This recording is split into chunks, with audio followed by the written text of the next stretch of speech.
simit ete, Ular çok kılan gılarım teriyete. Orta sollar, bilenlerin burhadan, Koyun yolculuğa satılır. Cevköyü, Ankara ora,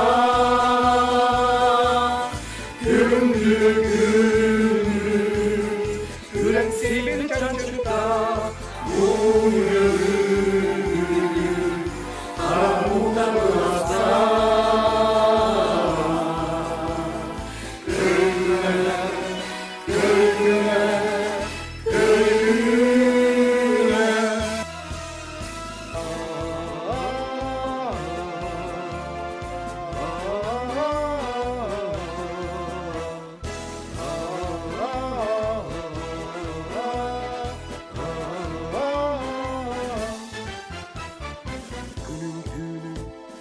vuotun kymärda, Ilmoin kun saataruutta luvataan. Kyrgykä kiidämme, pukin jonchuga hatasa tirbi. Cevköyü, Ankara ora,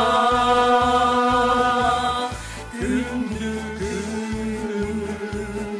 gülen simit çocukta,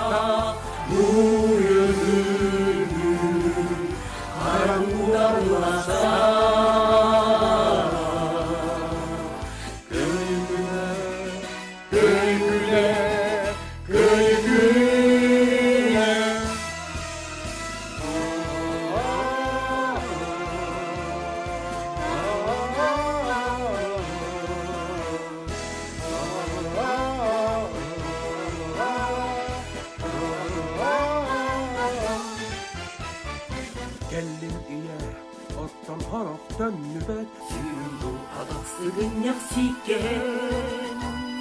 Kädellisiri, doydular argaran. Bugün jonchuga hatasa tirbi. Cevköyü, Ankara ora,